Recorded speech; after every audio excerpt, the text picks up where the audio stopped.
friends, it's Nia. Welcome to Life with Nia. Today we are closing out the April 2022 budget.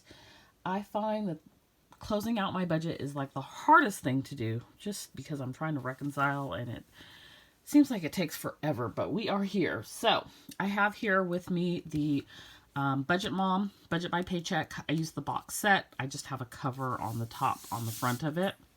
And then I have my Erin Condren Monthly Planner.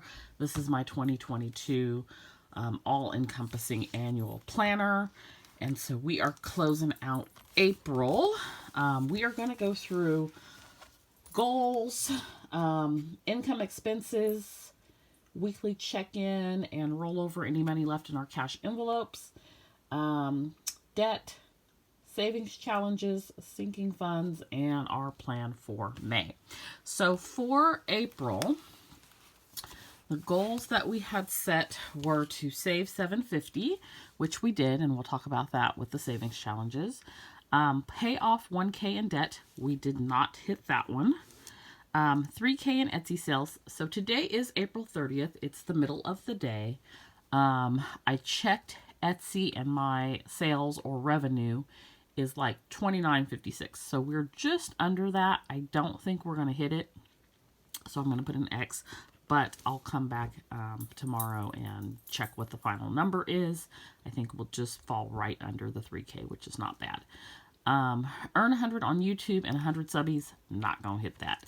I don't even think I'm going to earn 50 the way that YouTube has been lately. I did pay the quarterly taxes. I didn't pay my 2021 taxes, but I completed them. I paid like partial because I owed a lot. Shopify, I'm just going to put a dash because I made progress. I just don't have it up where I want it to be able to allow you all to shop. And we did track expenses. So those things were our sort of goals for this month. Let me just look at my other planner, what I have. I added some things like, not necessarily financial related that I wanted to do. So, I wanted to order some paper. I didn't do that. I'll probably do that in May. Complete a class a week. Didn't do that.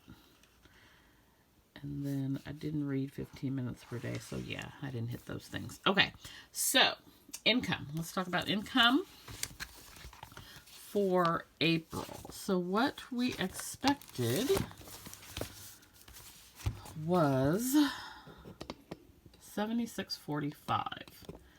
And what we brought in, I changed how I'm calculating this. So in the past, I had written down, and I will continue to write down, what my Etsy income was without any deduction. So it's not revenue because it does account for Etsy fees and shipping fees, but it does not account for taxes, and it's not what I pay myself.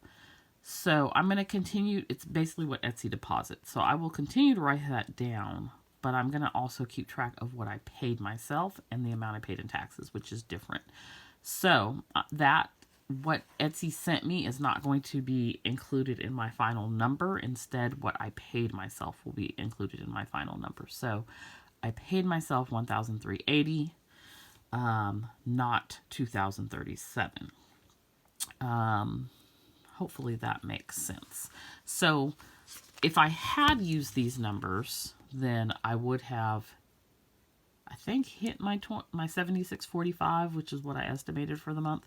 But because I'm using what I actually paid myself and what I had available in my budget to use towards spending or paying bills or whatever it may be, what we ended up with for income was $7,014.86. I did not receive anything for YouTube this month. $20 for 31. I received $15 for recycling, and those were $5 bills, so they went into my vacation fund. And then I destashed some 31 items, and that was $246. So total for the month is $70.14.86. So that is our income for this month. for expenses, nothing really out of the ordinary. Utilities were a little bit more expensive than I expected for gas and electric. And I paid $500 to Discover Card, and I spent $400. So that's why we didn't make our debt payoff goal. I estimated $750 for quarterly taxes and ended up being $335. So all in all, not too crazy. Let's see, I am going to erase this number because it's wrong. If you watched my savings challenge video for week 17, I gave an incorrect total amount. It was lower than what it should have been. I missed a few things, and so I had I think 887. It should have been 950. So I'm just gonna update that, and we're gonna talk about that in a minute anyway. Okay, so the next thing is weekly check-in, and I don't have very much left here. So gas is like the one area where we ain't got no problems. Groceries, no money left over. Dining out, we have $2. And household, we have $1. Gas, in the envelope, I have $60. And then I think I have another $40 because I'm pretty sure I have $100 left for gas. Gas, I went and got gas once this month. It was $52. It was around the middle of the month. So, and I'm just really mindful of going places.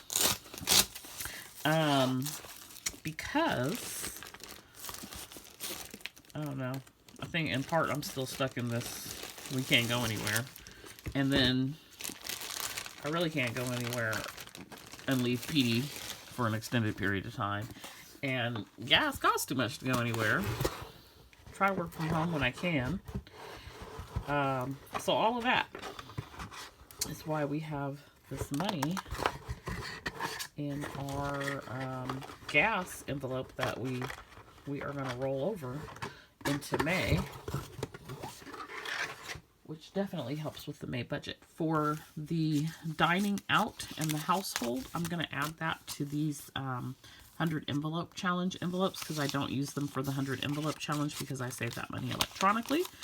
So I'm just going to add this $2 into one envelope, and then this $1 into an envelope. And then at the end of the year, I'm going to go through all of this, count, and see how much we have from rollover, and I'll probably put it towards my emergency fund. So that is what we have left in our cash envelopes and what we are rolling over this month.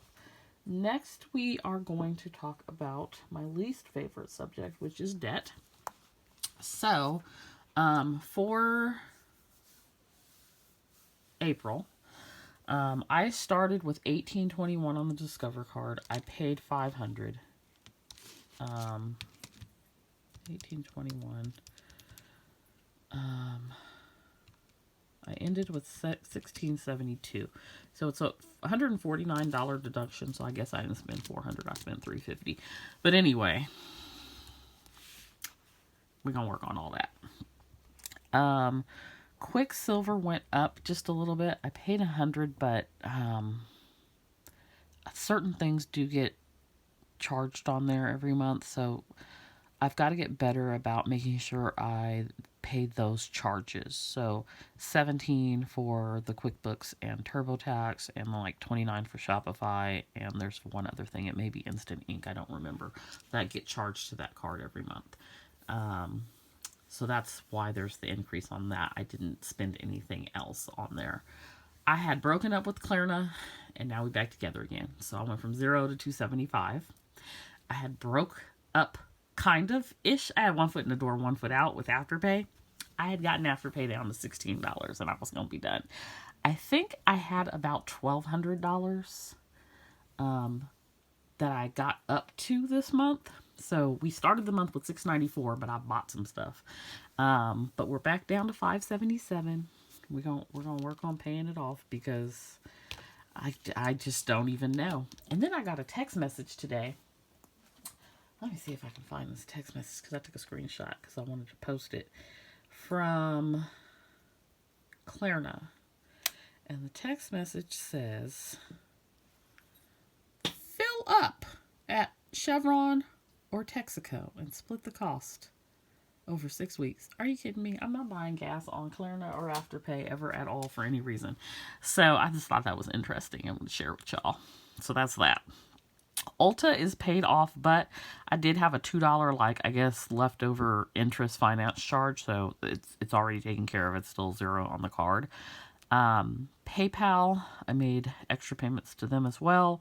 So we went from $875 down to $811. Mac Computer down from $1197 to $1146. They're killing me on interest. That's one that I need to get paid off. Kohl's is interesting because I made my normal payment on Kohl's. So it started at $23.55, ended at $23.53. I think they're killing me on interest as well. I made my minimum payment, which was $71. I bought something that was maybe $70. I bought some underwear.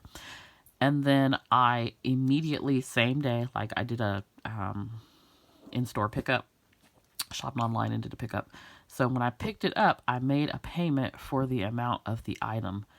Actually, for more than I paid $76, even though it was $70. So, yeah. Navy Federal started $58.53 down to $58.10. Another one that's killing me on interest. Nationwide Loan $41.48 down to $40.46. CarMax $13.586 down to $13.232. Interesting thing on my car. So I owe $13,232. When I was looking, because you're probably aware of the crazy market with used vehicles. My car is at the beginning of the year was $19,635. It is now $26,000 that it could sell for. Insanity. It makes me want to sell it, but I don't have anything else to drive, so there's that. So at the beginning of April, we had $32,753. If you're new here, this is my focus debt, not my total debt. I owe on student loans like $500 million. So we just don't even count that because Joe is going to come through one day. At least that's what we're hoping for. If not, we're hoping for PSLF. April 30th, we ended with $32,208.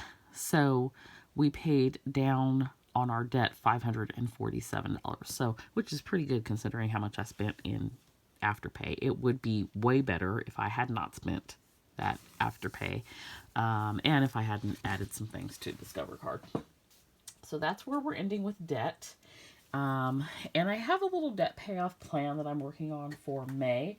I don't know that it's going to work out how I want it to because it's more money than I have available that I'm trying to put, but we'll see. We're gonna try and work the plan. Next, let's talk about our savings challenges. So we did, if you're new, I am doing saving in 12 different ways in 2022. I don't do them all every week, but I do weekly savings challenge updates, and we save what we can. So for this month, we did the Budget Mom Savings Challenge. This was like a one and done challenge. So at the beginning of the month, I saved $61. It's based off of a license plate number. And because this was like a one and done challenge, I also picked a second Budget Mom Challenge to do. I'm going to be doing the same thing in May. And so this was the letter on the dollar bill. So what you do on this challenge is you look at this letter here in the circle, and it has a corresponding dollar amount here, and that's what you save. So we did $109 on that savings challenge, and that was a total for the Budget Mom Savings Challenges of $170. Then we had our Zero Out Savings Challenge, And for the Zero Out Savings Challenge, each week we zeroed out the checking account, and it's just the ones and tens column, and that was $12.80 for the month of April. For the 52-week challenge, we saved $36. For the 100 envelope challenge, which is this one where we pull the numbers, I usually pull the majority of them at the beginning of the month. And I don't use the envelope. I electronically transfer the dollar amount. This is for my emergency fund. We saved $474. We didn't do any rainy day challenge this month. The 22 in 2022, which is my self-care savings challenge, was $66. Saveopoly was $138. Penny savings challenge was $19, and $5 bills was $35.